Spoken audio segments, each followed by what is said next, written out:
બોલો સ્વામિનારાયણ ભગવાનની મંચ ઉપર ઉપસ્થિત પરમ પૂજ્ય શ્રી માધવપ્રિયદાસજી સ્વામીજી, જેમના નિમંત્રણને માન આપીને હું અહીંયા આવ્યો છું, એવા સુખદેવ સ્વામીજી. સુખદેવ સ્વામીજીનું સ્પોર્ટ સ્વામી કહું તો એમને ખરાબ નહીં લાગે. જ્યારે મને આમંત્રણ આપવા આવ્યા ત્યારે મને ખરેખર આશ્ચર્ય થયું કે આ ખોટી જગ્યાએ આવ્યા છે, કે અમારી જગ્યાએ એમને હોવું જોઈએ. એટલું બધું એમને સ્પોર્ટ્સનું નોલેજ છે. પૂજ્ય હરિકેશવદાસ સ્વામીજી, પરમ પૂજ્ય નવતમ સ્વામીજી, ચેરમેન શ્રી વડતાલ, પરમ પૂજ્ય કોઠારી સ્વામીજી, આટલી મોટી સંખ્યામાં ઉપસ્થિત મારા વાલા ભાઈઓ, બહેનો અને યુવા સાથીઓ, આપ સૌ જાણો છો કે સ્વામિનારાયણ સંપ્રદાય એ ખાસ કરીને સેવા માટે જાણીતો છે. જ્યારે ભૂકંપ આવ્યો ત્યારે આ સંપ્રદાયે ઘણા લોકોની સેવા કરી. કોરોના આવ્યો ત્યારે કેટલાય લોકોના ઘરમાં ખાવાનું પહોંચાડ્યું, કેટલાય લોકોના ઘરમાં વેક્સિનની સુવિધા પહોંચાડી. પણ હું સૌ પ્રથમ જોઉં છું કે આ સંપ્રદાય એ સ્પોર્ટ્સના માધ્યમથી સમાજને આગળ વધારવા માટે કંઈ સારું કામ કરવા જઈ રહ્યો છે. એ માટે હું સુખદેવ સ્વામીને હું વંદન કરીને હું અભિનંદન આપું છું. આપ સૌ જાણો છો કે મહેનત તો બધા કરતા હોય છે, ટેલેન્ટ તો બધામાં હોય છે, પણ ભગવાનના આશીર્વાદ હોય, ટેલેન્ટ હોય અને મહેનત હોય, એ ત્રણેયનું કોમ્બિનેશન બને એટલે એનું પરિણામ બહુ સારું મળતું હોય છે. હું મારા જીવનનું એક ઉદાહરણ તમને આપવા માગું છું કે હું મારા કેરિયરની શરૂઆત 2009માં સેન્ટ્રલ બોર્ડ ઓફ ક્રિકેટ અમદાવાદના એક સદસ્ય તરીકે શરૂ કરી હતી.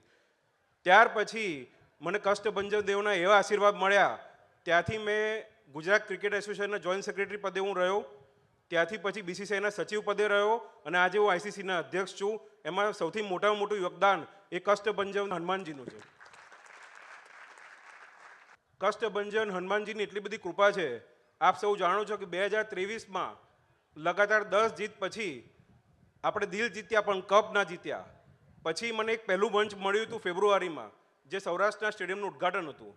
ત્યારે મેં વિચાર્યું કે હું પબ્લિકને શું કહું, પબ્લિક મારા સ્ટેટમેન્ટની રાહ જોઈને બેઠી છે. મેં આંખ બંધ કરીને કષ્ટભંજન હનુમાન દેવને યાદ કર્યા અને મેં એટલું કહ્યું કે રોહિત શર્મા ત્યાં બેઠા હતા. મેં એમને જોઈને એ જ કહ્યું કે આપણે 10 જીત પછી દિલ જીત્યા પણ કપ ના જીત્યો. અમારો કપ્તાન રોહિત શર્મા અહીંયા બેઠો છે. હું ભગવાનની સાક્ષીએ કહેવા માગું છું કે કપ્તાન અહીંયા બેઠો છે. આપણે દિલ બી જીતીશું, કપ બી જીતીશું અને બાર્બાડોસમાં ઝંડો બી ગાડીશું. અને મને ગર્વ સાથે કહેતા આનંદ થાય છે કે હનુમાનજીના આશીર્વાદથી આપણે બાર્બાડોસમાં ઝંડો ગાડ્યો. એટલે ભગવાનની આટલી મોટી મારા પર કૃપા છે. આપ સૌ જાણો છો કે આજકાલ બધા જ લોકો પે પેરિટી જે મેં હમણાં જાહેરાત કરી હતી એ કેટલી ઇમ્પોર્ટન્ટ છે. હમણાં સ્વામીજીએ જાહેરાત કરી કે ભાઈ પુરુષો અને મહિલાઓ એ બંને આ સ્ટેડિયમથી આગળ આવશે. કે આપ સૌનું કહેવા માગું છું કે જે મહિલાઓ પહેલાં 40 લાખ રૂપિયા કમાતી હતી, આપ સૌના આશીર્વાદથી હું બીસીસીઆઈમાં ગયો અને એ બધી જ મહિલાઓ આજે 4 કરોડ રૂપિયા સુધીની માતબર રકમ એ કમાઈ રહી છે. આટલા બધા બાળકો અહીંયા બેઠા છે. ટેકનોલોજીની વાત કરું ત્યારે ટેકનોલોજીમાં ટીવી પણ આવે અને યુટ્યુબ પર આવે. હું આપ સૌને એક હાથ જોડીને વિનંતી કરવા માગું છું કે આપ સૌનું બાળપણ આ યુટ્યુબ, કાર્ટૂન એ બધામાંથી કાઢીને તમે સ્પોર્ટ્સની દિશામાં જજો. તમને કોઈ રોકી નહીં શકે. સ્પોર્ટ્સના ઘણા બધા એડવાન્ટેજ છે. નાની ઉંમરે લોકોને ડાયાબિટીસ આવે છે, બીપી આવે છે, હૃદય રોગ આવે છે. જો તમે સ્પોર્ટ્સમાં આગળ વધશો તો તમને આ બધી બીમારીથી પણ તમને રોકી શકશે. સ્પોર્ટ્સમાં 3 વસ્તુ ખૂબ ઇમ્પોર્ટન્ટ છે: હાર્ડવર્ક, ડિટર્મિનેશન અને ડેડિકેશન.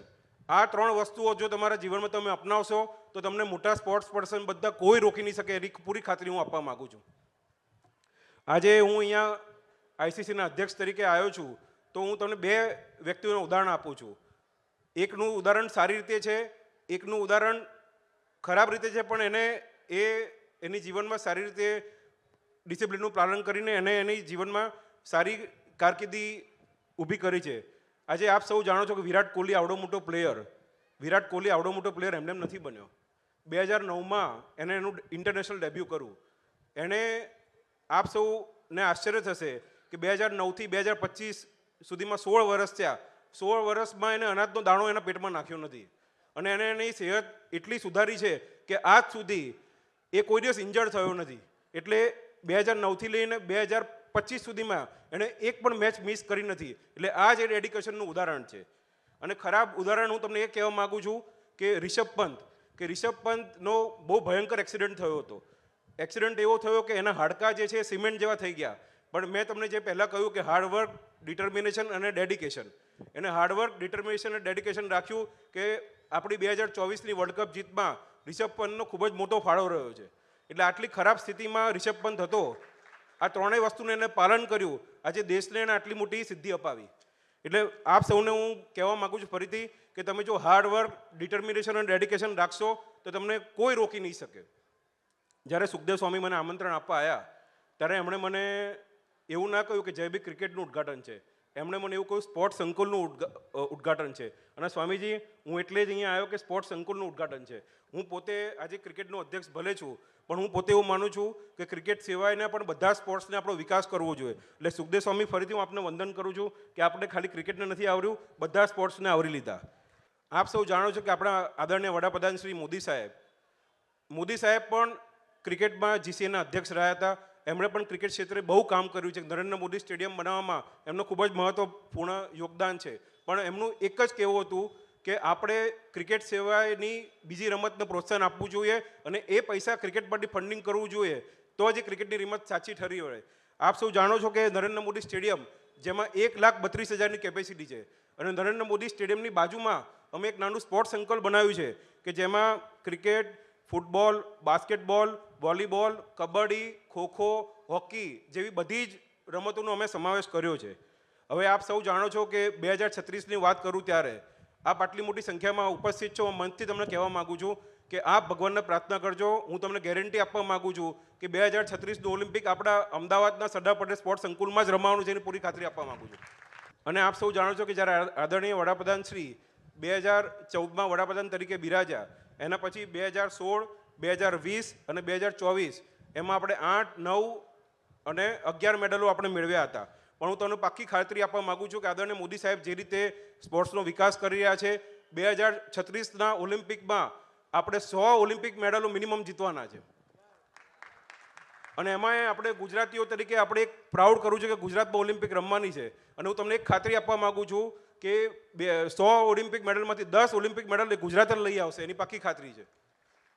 અને હવે આજે અહીંયા સ્પોર્ટ્સ સંકુલનું ઉદ્ઘાટનમાં આવ્યો છું, અને જે રીતે સ્પોર્ટ્સ સંકુલ મને દૂરથી દેખાઈ રહ્યું છે ને કે આ સભા સમાપ્ત થયા પછી હું બીજું જોવા પણ માગું છું, અને એની પણ પૂરી ખાતરી આપવા માગું છું કે આપ લોકો નિષ્ઠાથી મહેનત કરશો તો એ 10 ગુજરાતના મેડલમાંથી ઓછામાં ઓછું એક મેડલ આપણને આ સ્પોર્ટ્સ સંકુલમાંથી મળવાનું છે. આપ સૌ જાણો છો કે વિવેકાનંદ મહારાજે એક સૂત્ર કહ્યું હતું કે તમે જેટલા બળવાન અને સ્વસ્થ રહેશો એટલા સારા કાર્ય કરી શકશો, અને સ્વસ્થ શરીરમાં સ્વસ્થ મનનો વાસ હોય છે. અને આ સંકુલમાં રમતગમત દ્વારા શરીર અને મન બંને આપ સ્વસ્થ રાખી શકશો, એની પૂરેપૂરી ખાતરી છે. ફરીથી સુખદેવ સ્વામી, આપ સૌએ મને અહીંયા બોલાયો એ બદલ ખૂબ ખૂબ આભાર. માધવ પ્રિયદાસજી, આપનો પણ ખૂબ ખૂબ આભાર. નવતન સ્વામી, આપનો પણ ખૂબ ખૂબ આભાર. જય હિન્દ, જય ભારત, જય શ્રી રામ, અને આપ સૌને ફરીથી મારા જય સ્વામિનારાયણ.